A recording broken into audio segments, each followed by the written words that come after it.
লোকসভা নির্বাচনের ফল বেরোনোর পর কেটেছে মাত্র কয়েকটা দিন, আর তার মধ্যেই ফের ভোটের উত্তাপ রাজ্যে। কিছুদিনের মধ্যে ফের নির্বাচন হবে রাজ্যের 10 কেন্দ্রে। ফলে ফের ভোটের ময়দানে নামবে রাজ্যের শাসক থেকে বিরোধী সব দল।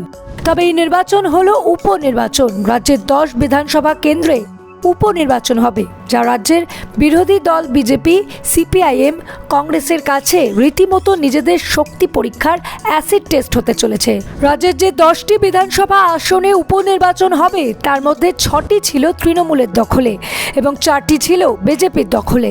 লোকসভা নির্বাচনে আশাতীত ফলাফলের পর এই সবকটি আসনেই জয়ের বিষয়ে আত্মবিশ্বাসী তৃণমূল।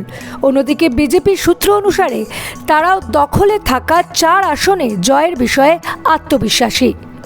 সদ্য সমাপ্ত লোকসভা নির্বাচনে তৃণমূলের 5 বিধায়ক সাংসদ হিসেবে নির্বাচিত হয়েছেন, যাদের মধ্যে আছেন কোচবিহারের সিতাই কেন্দ্রের জগদীশ চন্দ্র বসুনিয়া, বাঁকুড়ার তালডাংরার অরূপ চক্রবর্তী, পশ্চিম মেদিনীপুর জেলার মেদিনীপুরের জুনমালিয়া, উত্তর 24 পরগনার নৈহাটির পার্থ ভৌমিক এবং হাড়োয়ার হাজি নুরুল ইসলাম।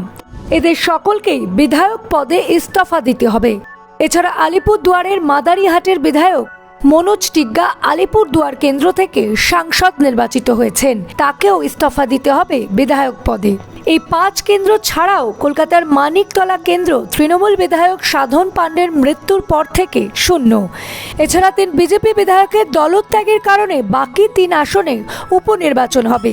এই 3 আসন হল উত্তর দিনাজপুরের রায়গঞ্জ, নদিয়ার রানাঘাট এবং উত্তর 24 পরগনার বাগদা। এই 3 কেন্দ্রের বিজেপি বিধায়ক কৃষ্ণ কল্যাণী, মুকুটমণি অধিকারী এবং বিশ্বজিৎ দাস 2021 বিধানসভা নির্বাচনে বিজেপি প্রার্থী হিসাবে নির্বাচিত হলেও লোকসভা নির্বাচনের আগে তৃণমূল কংগ্রেসে যোগ দিয়ে তৃণমূল প্রার্থী হিসেবে প্রতিদ্বন্দ্বিতা করেন। তবে 10 আসনে একসঙ্গে ভোট হবে না বলেই মনে করা হচ্ছে। আগামী 10ই জুলাই রাজ্যের 4টি বিধানসভা কেন্দ্রে উপনির্বাচন হবে রায়গঞ্জ, রানাঘাট দক্ষিণ, বাগদা এবং মানিকতলা কেন্দ্রে। রায়গঞ্জে কৃষ্ণ কল্যাণী, রানাঘাট দক্ষিণে মুকুটমণি অধিকারী, বাগদায় বিশ্বজিৎ দাস ইস্তফা দেওয়ায় উপনির্বাচন হবে।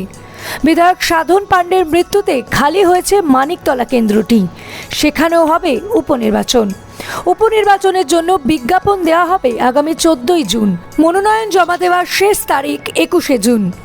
উপনির্বাচনের ফল ঘোষণা হবে 13ই জুলাই। এরপর বাকি কেন্দ্রগুলিতে হবে নির্বাচন।